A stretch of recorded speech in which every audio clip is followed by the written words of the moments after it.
Imagine this scene. April in Yunnan, under an intense sun. Tens of thousands of people flood the streets, armed with water guns, bowls, and even fire hoses, spraying cool water on everyone around them. Regardless of gender, age, nationality, or ethnicity, strangers smile at each other as arcs of water fill the air and fall over their bodies, bringing a moment of relief. This is the Water Festival, also known as Songkran, a grand celebration often called the Carnival of the East. But to understand the festival today, we must go back to April 1961.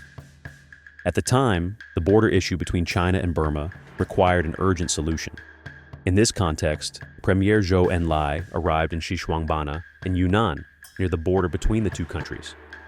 Premier Zhou dressed in traditional dye clothing and stepped into the celebrating crowd, splashing water and enjoying the festivities alongside people of all ethnic groups. In the political context of that era, this gesture carried multiple symbolic meanings. First, it was a vivid demonstration of the ethnic policy of New China. In 1953, the Xishuangbanna Dai Autonomous Prefecture had been established, and the Chinese government had completed the official recognition of the Dai people. The premier's presence was both a sign of respect and an affirmation of local culture. Second, it sent a message of Sino-Burmese friendship. The term Bao Bo, which in Burmese means siblings born of the same mother, gained political significance during this event, gradually becoming synonymous with the friendship between the two nations. In the years following 1961, the festival continued as an ethnic celebration. But that period of fortune did not last. The arrival of the Cultural Revolution changed everything. During those years, the Water Festival was banned, as it was considered one of the four old customs. The state intensified cultural homogenization, attempting to impose a single meaning on all traditions. However, the Dai people quietly resisted in various ways. Some continued rituals in private, while others transformed the act of water splashing into more subtle forms. This story tells us something important.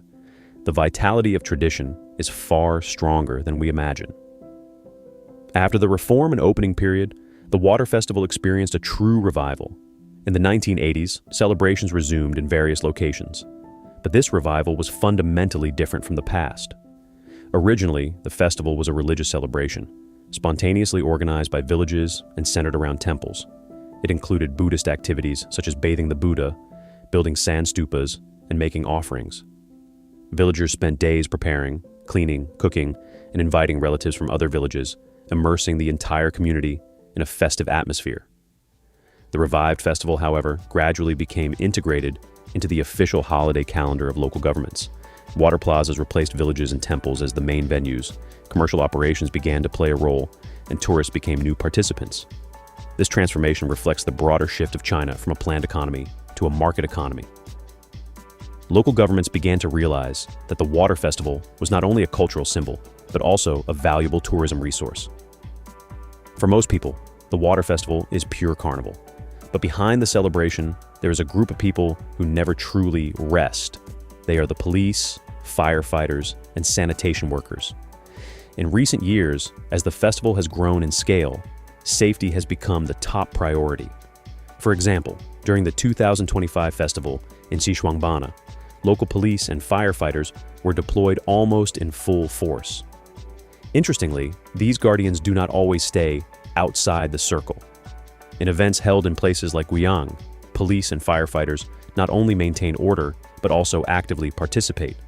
They interact with locals and tourists, sometimes even becoming targets of playful splashing.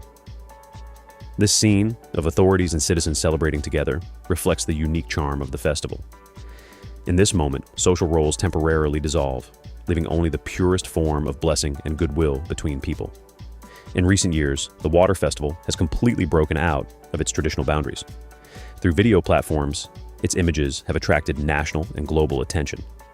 Celebrity visits and influencer live streams have turned the festival into a viral phenomenon. The numbers speak for themselves. On the first day of the 2024 festival, the city of Jinghong received an estimated 434,700 visitors, a year-on-year increase of 23.77%. with total tourism revenue exceeding 530 million yuan. Behind these figures lies the transformation of the festival from an ethnic celebration into an international tourism brand. However, its success raises a deeper question. When a traditional festival becomes commercialized and tourist-driven, can it still preserve its original cultural meaning? The answer is far more complex than it seems. On the positive side, the core values of the festival are reaching a wider audience, saying goodbye to the old and welcoming the new, accumulating merit, respecting elders, and promoting ethnic unity. These cultural meanings are shared through the celebration. Splashing water symbolizes washing away the misfortune of the past year and welcoming good fortune in the new one. People splash each other as a gesture of blessing and reconciliation. On the other hand, the religious aspect of the festival has undeniably weakened. Traditional rituals, such as bathing the Buddha and temple offerings, have become less central amid the tourist-driven celebrations. Some scholars argue that this is a common phenomenon in cultural globalization. When a local tradition enters the global stage, it inevitably undergoes simplification, symbolization, and reinvention. The key point is that this change is not necessarily a zero-sum game. In preparation for the 2025 festival, organizers maintain traditional elements such as water-fetching rituals, dragon boat races, the Ganba market, Zhangha singing, and large-scale lantern releases, while also introducing several improvements.